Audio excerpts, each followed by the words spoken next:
5 days away. Trump tariffs coming in 25%. That's a caribou on a quarter. If you don't know what the quarter looks like in Canada, that's what we're looking at. 25% tariffs down the barrel coming straight at Canada. So our premiers got together, had a meeting, had some discussions. How are we going to approach this? Justin Trudeau came into the fold. Justin Trudeau's like, oh, I love all this. We love unified Canada. That was what was happening yesterday. And the result? Split down the middle. West versus East. Alberta versus Ontario. Smith versus Ford and Trudeau. They want to use oil and gas and try to prove a point to Trump. And Danielle Smith says, please, no, we're not doing this. I'm not joining in this. And to discuss this all, we got Reg here with us. I'm so excited to be here too. Dude, super I spent so much time on CPAC just watching all of the different takes from folks, the actual proceedings themselves. And it really is. It's a split between Ontario versus Alberta. So what's happening right now? Like that's really the issue I have. The concern I have is we wanted a Team Canada approach. We wanted to be united on this. And Danielle Smith brought this up in her interview the other night, where she says we could have a unity issue across Canada on this very problem.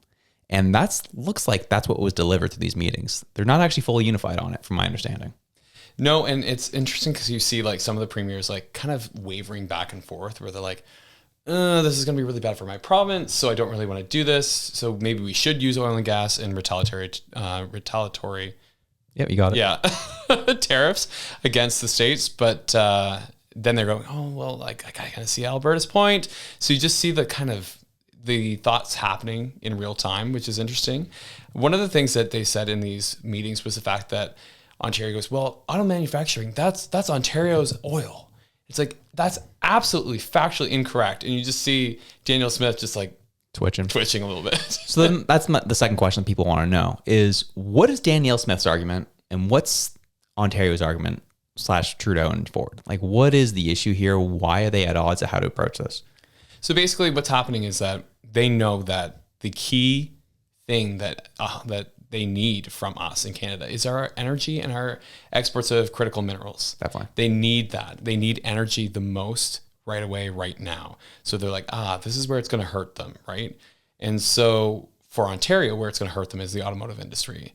And so Trump was very quick to poke on that one. And so now they're like, oh, well, we'll just cut off their oil. And we said this in the show before, but what I don't understand why this is missing from the conversation is that Trump's, like they said in the conversation, actually, they said that Trump is chaos. They literally said that.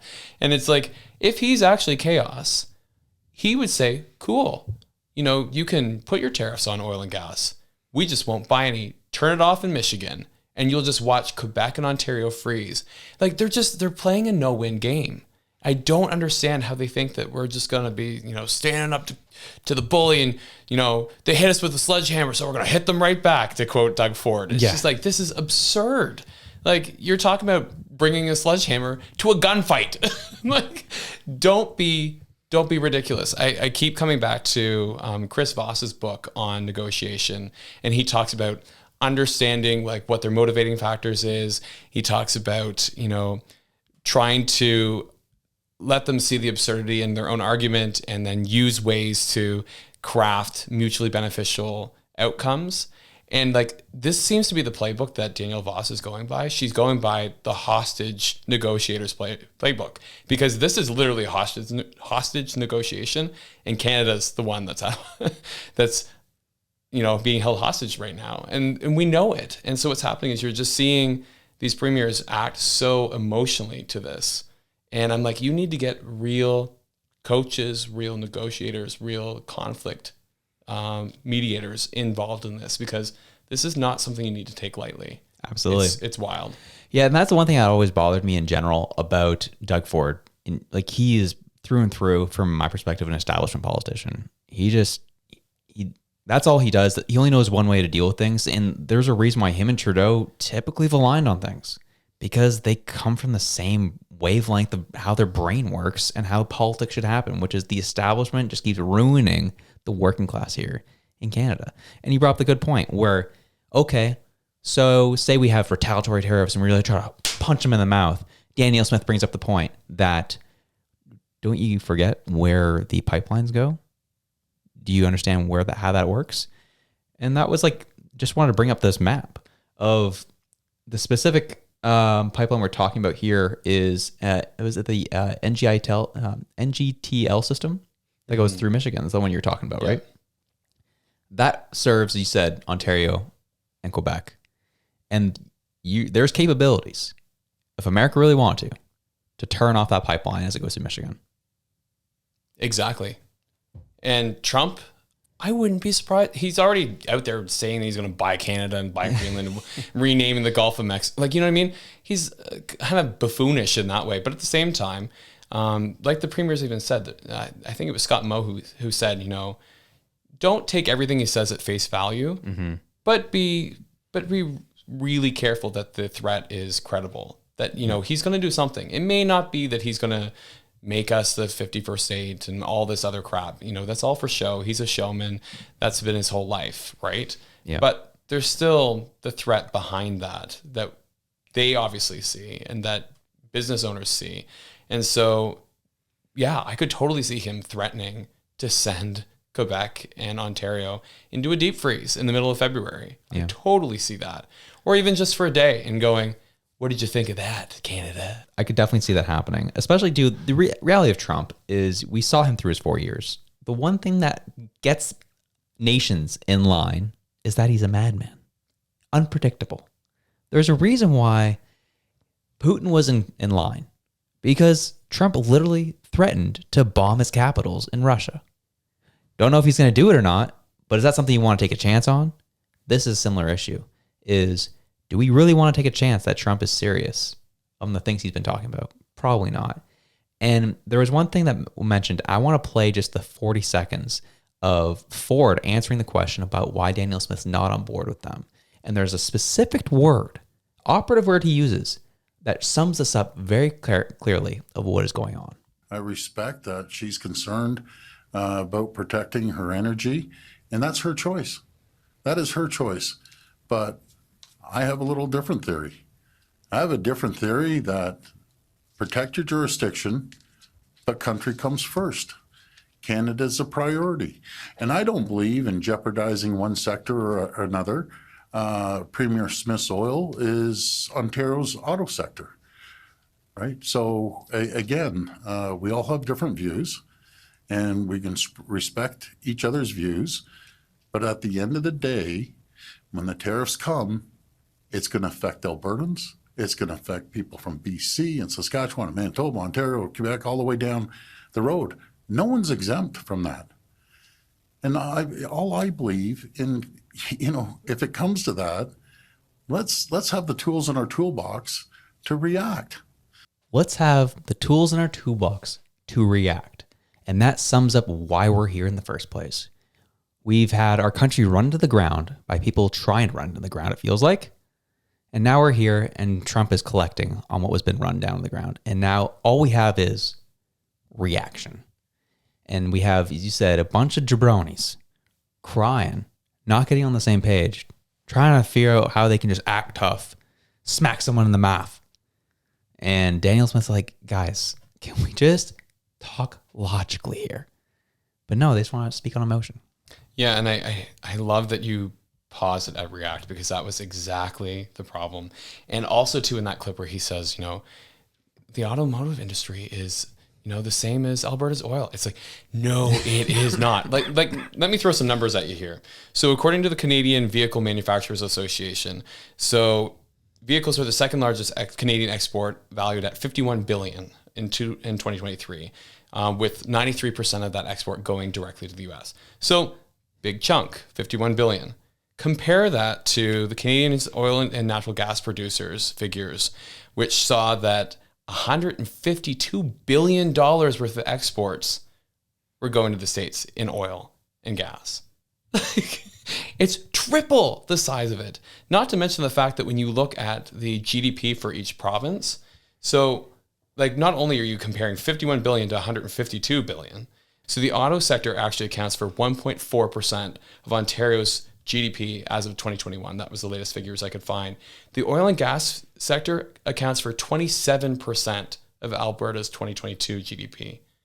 You're talking about 1.4% to 27%.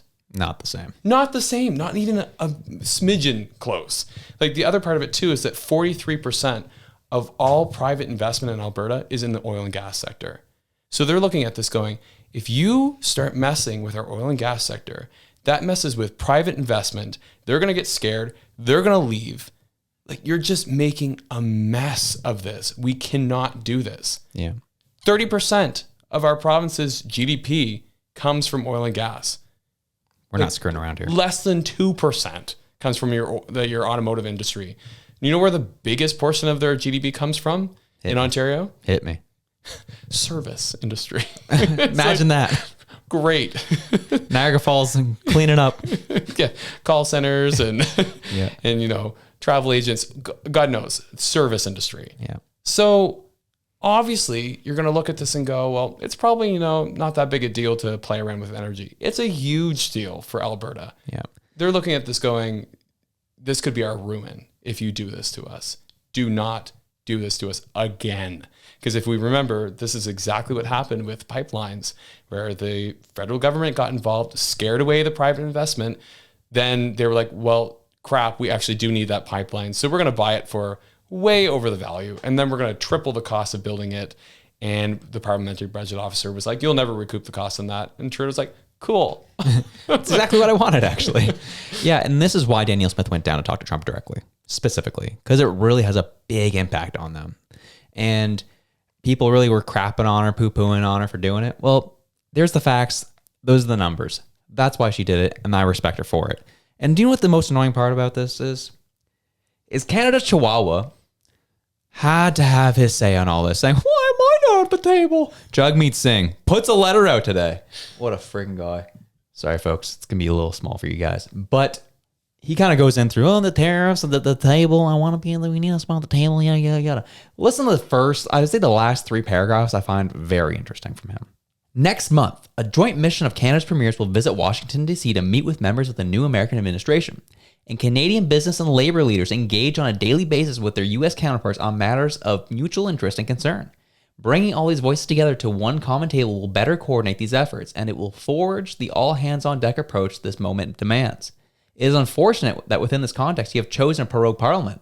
All parties standing united against Donald Trump in the House of Commons could have sent a powerful signal against his belligerence, and the House of Commons committees could have been an avenue to forge a concerted approach. Nonetheless, I do believe that this is an opportunity in the days ahead to bring people together and yada, yada, yada, yada. So, slightly shifting. He's kind of hinting at, vote of non-confidence when we get back may not be happening. Which is what I said. You've been calling it out, Reg. This is what I've been saying for a while now, but I also just love, this is literally, my invitation got lost in the mail. You need to invite me to the club. Yeah. Why was I not there? Absolutely. And the reason why you're not there is because this letter is pathetic. That's why you're not there, and sounds brutal. But this is where we're at. 5 days, Trump is coming in. Canadian premiers can't get on the same page with what they're going to do. We're going to keep updated with what's going to happen between this relationship. And that is where things land. But there's one last thing we do need to mention. I'll just give you the rundown on the things that they have agreed on. Yeah, let's do that. So, strengthening border security, curbing the flow of illicit drugs such as fentanyl, investing in cutting-edge technology, empowering law enforcement. They really love taking pictures with their Apache helicopters every day. So, dude, they got the Black Hawk helicopters. I was like, they're pumped. I saw that we leased 2 helicopters. I was like, yo, these guys are pumped. We haven't spent this money in decades. Oh yeah, everybody there is just like smiling. They're loving it. They're living out their childhood dreams, and good for them. Yeah. Good for them. Ensuring that only those who are eligible to remain in Canada do so. Minus 50,000 students. I don't know what happened to them. But yeah, we're still trying to find them. Yeah. Got to put an APB out for those suckers. Yeah. So tightening the visa insurance policy to prevent arrivals into Canada under false pretenses, increasing defense spending, and meeting NATO's 2% target. Shout out Wob Canoe. Yeah. So I love that Wob Canoe was just like, this needs to happen, guys. The NDP was like, please get your crap together. Yeah, exactly. Like, yo, let's go. Collective action to safeguard the Arctic security and sovereignty. Advance development of high economic impact projects, including transportation and infrastructure projects, to allow Canada to provide the U.S. with more energy, critical minerals, and other goods and services that it needs. Which, like, good. But one of the things I thought is that this goes back to Danielle Smith talking again, like, we need to be doing things proactively to make sure that we are considering how we are safeguarding ourselves against any future trade wars and things like that so that we can access markets on either side of the country. Imagine that. So anyway, we'll see what happens with that. But those are the things that they have committed to. And then, of course, the retaliatory tariffs are things that are still kind of up in the air. Honestly, I think that that's something that they need to really take a step back. And like I said before, get the right people involved to negotiate this with Trump's people. I think that coming in, even if he slaps down the 25% tariffs on day one, the thing that Canada does not need to do is like run to the border with their tariffs. I think that is exactly wrong. I think that shows us as not thoughtful, shows us as reactive, shows us as weak, and just say, okay, cool. It's like those people who have like the, FU money. Yeah. You just be like, cool, thanks for your tariffs. We're going to talk about this free trade agreement because obviously this agreement isn't working for you and it's not working for us right now. And we don't like this. So bring your people. We're bringing our people. We're going to have our gladiator off here. Yeah. So, but yeah, don't be reactive. Yeah. Imagine that.